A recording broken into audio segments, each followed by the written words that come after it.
विद्युत धारा देंगे कहाँ से? तो जब आप इसे देंगे उसके बाद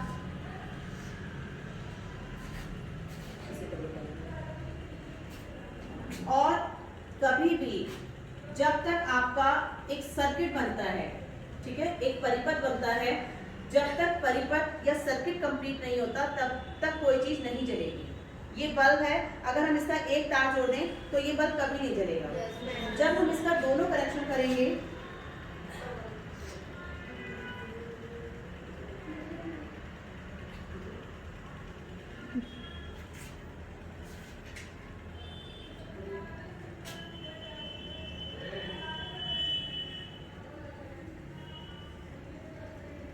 देख रहे हैं आप? ऐसे देखिए, इसमें क्या करेंगे, हम सर्किट कंप्लीट करेंगे कि हमने इस वायर को इससे और ये वायर आपका यहाँ आ गया, जला? तो ये एक सर्किट होता है कि जब तक आप परिपथ को पूर्ण नहीं करेंगे तब तक कोई भी चीज आपकी जलेगी। जैसे हम विद्युत धारा देंगे वैसे एक आवेश आ जाएगा। हम इसको कनेक्ट कर देते हैं, आप छोड़ो, डरो नहीं, इसमें इतने वोल्ट हुए ना करंट के, ये तो बहुत लो है ना, जो हाथ से उसे टच करो दीजिए। चलो एक साथ करो, ये देखिए इधर दिखाओ सबको दिखाई दे रहा है बेटा? yes, तो इस तरह से जब हम छोटे थे तो ऐसे बहुत सारे एक्सपेरिमेंट करते थे, कभी पोटैटो से, कभी आलू से, कभी बनाना से, कभी केले से। तो उनसे जो एनर्जी, जो ऊष्मा निकलती है, जो विद्युत धारा आती है, वो आवेश जो आता है वो बहुत कम होता है। तो आप देख रहे हैं कि इससे जब संयोजन हमारा पूरा सर्किट पूरा हो जाएगा तभी आपका ये लाइटेंट होगा, तभी ये जल पाएगा। ऐसी ही व्यवस्था हमारे घरों में भी होती है। जब पूरा सर्किट पूरा हो जाता है, आप देखते हैं कि जब भी लाइट की फिटिंग होती है तो लाइट की फिटिंग में पूरे घर में वायरिंग होती है।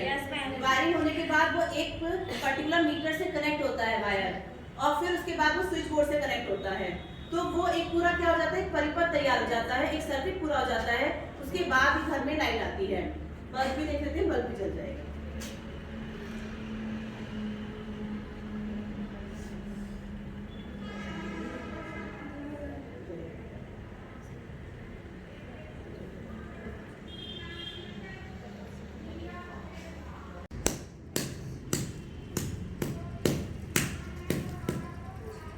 देखो ये तोड़ रही है, इतने आप इसको भी देख लें, धीरे तोड़ना, बीच में क्लॉट पे निकलेगी। ये बाहर से कैसा दिखाई दे रहा है, सबने देख लिया था ना? अब हम इसको तोड़ के दिखा रहे हैं कि इसके अंदर क्या क्या निकलने वाला है। ये क्या कर रही हो? मैं सेल तोड़ रही हूँ, इसके अंदर हम देखेंगे क्या निकल रहा है।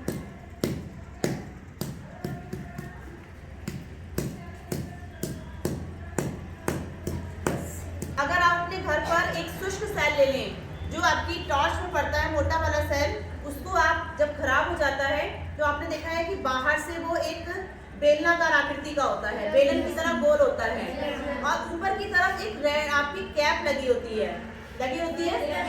उस कैप से अब हम उसको तोड़ेंगे तो एक अंदर की तरफ आपको छड़ भी दिखाई देगी, एक रॉड दिखाई देगी, और जब आप उसे खोलेंगे तो आपने देखा कि इसने नूरी शिफा ने इसको तोड़ा, और इसके अंदर ये देखिए आपको कुछ ब्लैक कलर का इस तरह से उसमें भी दिखाई देगा।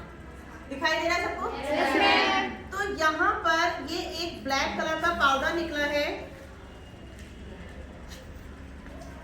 साथ में एक तो निकलता है काले रंग का इसमें पाउडर, काले रंग का चूर्ण कह लीजिए, पाउडर कह लीजिए। और आपने एक चीज और देखी होगी कि सेल के आसपास सफेद रंग की सफेदी भी दिखाई देती है। yes, देती है? yes, ma'am। वो भी इस पर दिखाई दे रही थी, आपने ध्यान नहीं दिया उस समय। सफेद रंग का भी कुछ दिखाई देता है। तो यहाँ पर इस सेल में बाहर की तरफ स्ट्रक्चर है, इसका संरचना है बेलनाकार, बीच में एक कैप होती है, टोपी होती है। जब आप इसे खोलेंगे तो बीचों बीच में आपको एक रॉड भी दिखाई देगी। ये जो रॉड है ये कार्बन की बनी होती है, और ये जो ब्लैक कलर का चूर्ण भरा होता है ये मैग्नीज ऑक्साइड का होता है, MnO2 का होता है। मैग्नीज ऑक्साइड और कार्बन के कारण ही पूरे जो सेल के अंदर का भाग होता है वो काले रंग का दिखाई देता है, काले रंग का पदार्थ होता है। कार्बन आपका कैसा होता है? काला होता है, और मैग्नीज ऑक्साइड भी आपका काला होता है।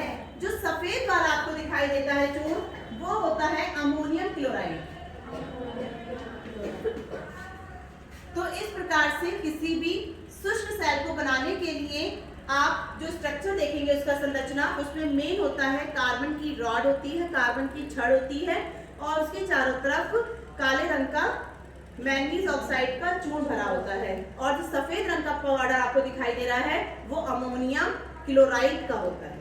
इतना आपको पता होना चाहिए क्योंकि ये सेल बहुत ही महत्वपूर्ण होती है, बहुत जगह यूज की जाती है। तो इसको कैसे बनाते हैं, बहुत सिंपल है इसकी मैन्युफैक्चरिंग, ठीक है। सोने की पत्ती से अल्फा कणों की बौछार की, तब रदरफोर्ड ने देखा कि कुछ अल्फा कण जो है सीधे चले गए, कुछ अल्फा कण 180 डिग्री के कोण पर मुड़ गए, कुछ 90 डिग्री के कोण पर मुड़ गए और कुछ अल्फा कण सीधे वापस आ गए। तो इससे हमारा ये निष्कर्ष निकला कि परमाणु के बीच में कोई धनावेशित गोला होता है। बच्चों, आज हम आपको संयोजन अभिक्रिया का उदाहरण दिखा रहे हैं। जैसे संयोजन अभिक्रिया में एक यौगिक होता है कैल्शियम ऑक्साइड। कैल्शियम ऑक्साइड में जब H2O मिल जाता है तो क्या होता है, फिर ये देखिए यहाँ पे कैल्शियम ऑक्साइड आ गया, उसमें धन मतलब मिल जाना। क्या मिल गया उसमें? H2O। क्या मिल गया? H2O। तो H2O मिलके रासायनिक अभिक्रिया में जो बाद में उत्पाद बनते हैं उसे हम एरो से दिखाते हैं। काय से दिखाते हैं? एरो से। तो फिर क्या बन जाता है? CaOH whole twice calcium hydroxide बन जाता है और इसमें साथ में ऊष्मा भी निकलती है। ये दिख रहा है आपको? yes, ये एक रासायनिक समीकरण बन गया। कैल्शियम ऑक्साइड धन H2O एरो कैल्शियम हाइड्रोक्साइड और क्या निकली? ऊष्मा। तो इस तरह की अभिक्रिया को कहते हैं संयोजन अभिक्रिया। क्या कहते हैं? संयोजन अभिक्रिया। बच्चों, अभी हमने आपको कौन सी अभिक्रिया सिखाई थी? संयोजन अभिक्रिया। अब उसके बाद दूसरी अभिक्रिया होती है वियोजन अभिक्रिया। इसमें क्या होता है, एक बड़े यौगिक का विघटन, यानी कि वो 2 या 2 से अधिक टुकड़ों में टूट जाता है। जैसे कैल्शियम CaCO3 आया, ये एक बड़ा सा यौगिक है। ये जब टूटेगा तो टूटने के बाद नए उत्पाद बनेंगे, तो उसे फिर से हम काय से दिखाएंगे? एरो से। तो टूटेगा तो क्या बन जाएगा? CaO और क्या बन जाएगा? CO2 प्लस, मतलब 2 चीज़ें बन रही हैं। तो रासायनिक समीकरण हमारा कौन सा बना? CaCO3 टूट के क्या बना? जब वियोजन अभिक्रिया हुई तो CaCO3 टूट के क्या हो गए? 2 हिस्से बन गए। एक तो CaO प्लस CO2। CO2 क्या होता है? Gas, carbon dioxide gas. हाँ, तो ये तुम्हारा पूरा हो गया बेटा चित्र। क्या बनाया है? कौन बताएगा? हाथ उठा के बताइए, ये क्या बनाया है इसने? ऊतक का चित्र बनाया है इस बच्ची ने। हाँ, बताओ क्या बनाया है इसने? पैरेन्काइमा। वेरी गुड, सब बोलेंगे एक साथ। पैरेन्काइमा ऊतक। इसके क्या कार्य होते हैं बच्चों? जैसे प्रकाश संश्लेषण, हाँ, प्रकाश संश्लेषण, संचय, स्राव। Very good. अब अगला जोड़े में से एक ग्रुप लीडर आ जाओ, तुम जाओ। वेरी गुड, इसके लिए क्लैप कर दो। अगले जोड़े में से आके चलो, तुम अपना चित्र बनाओ।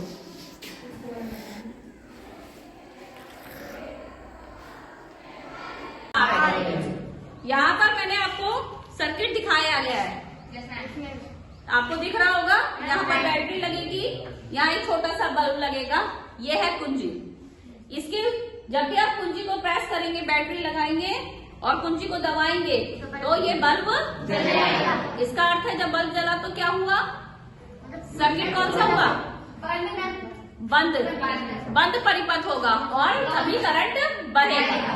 तो ये आपको एक सर्किट पूरा बनाकर दिखाया गया है। इसमें आप पीछे से देख सकते हैं, यहाँ पर सब में तार हैं।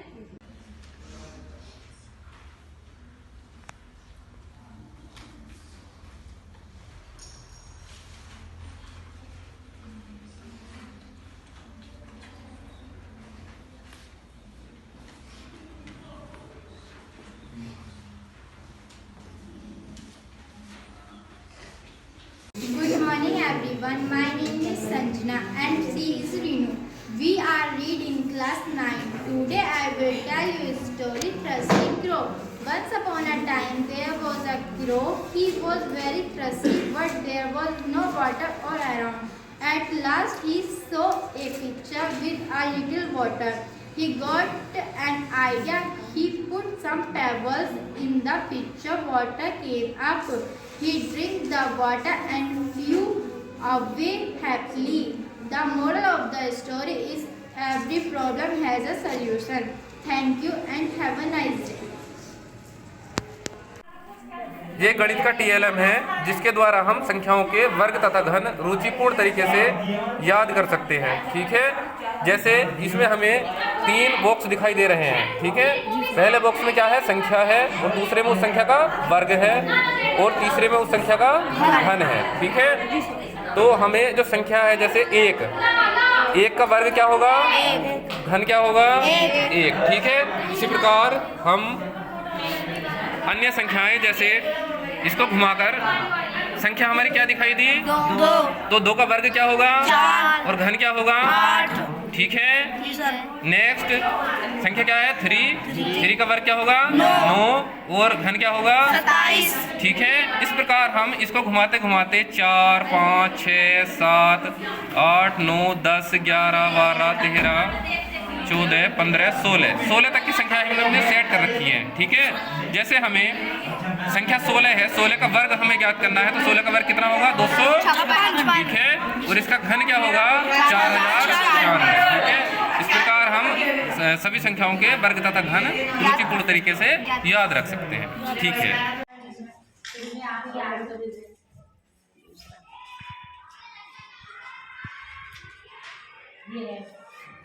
दूसरा आती भी है।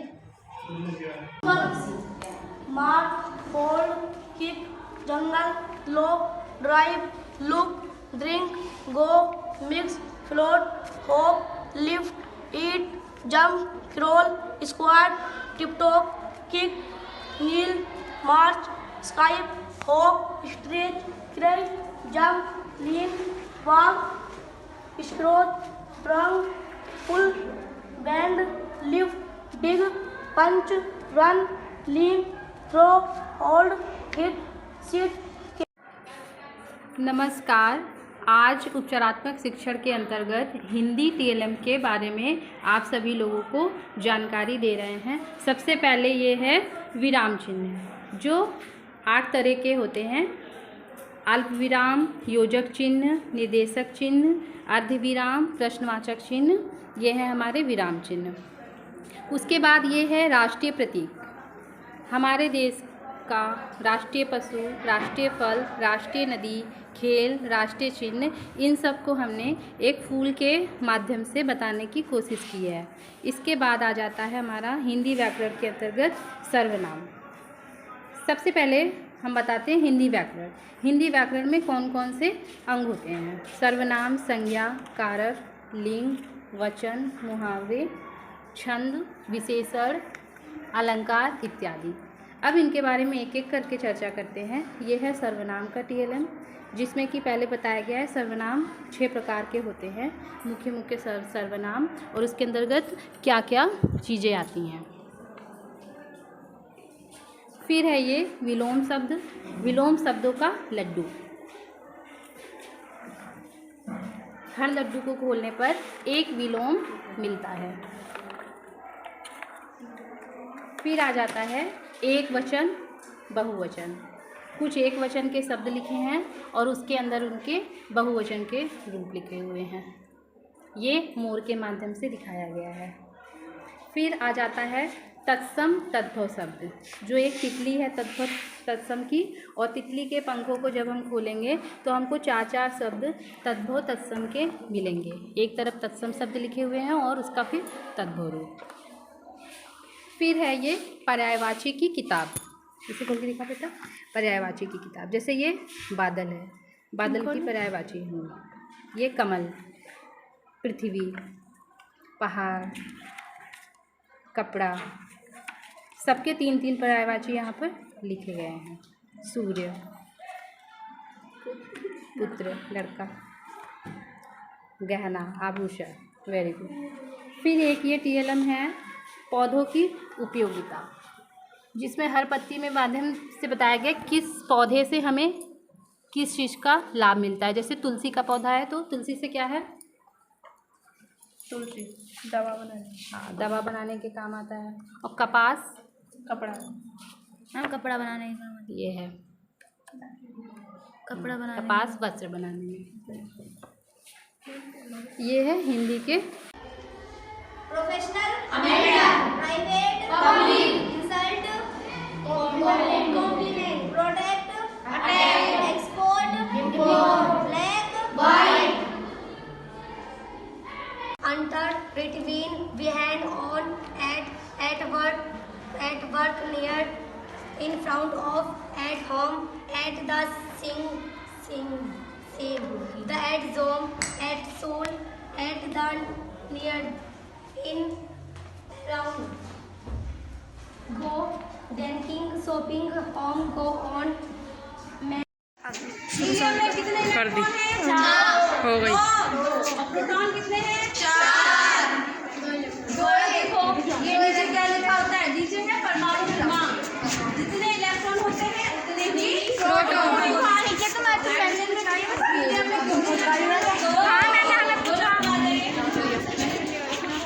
पहली कक्षा में यस मैम।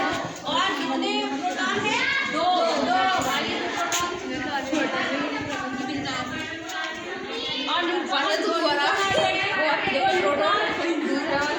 जब कोई यहाँ आ जाए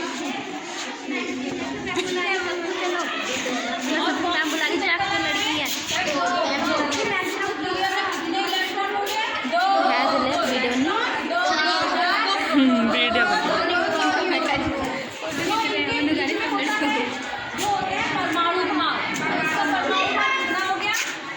4। और परमाणु क्रमांक कितना हो गया? 2।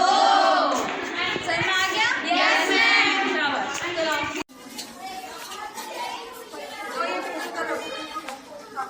What are you doing? We are preparing bhel puri. What are the ingredients of bhel puri? Puffed rice, peanut, green chili, cold potato, coriander leaf salt, lemon.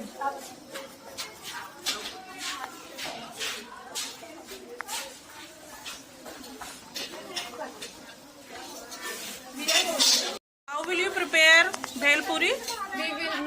We will mix the all ingredients till red rice.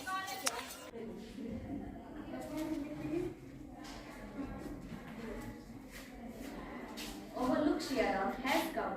How are you, my friend? It's been long since you meet us. What happened, Shiara? Why are you so sad? Last night my wife gave birth to a girl child. Now I am a father of a girl. It's an occasion of happiness. Why are you so sad? It's your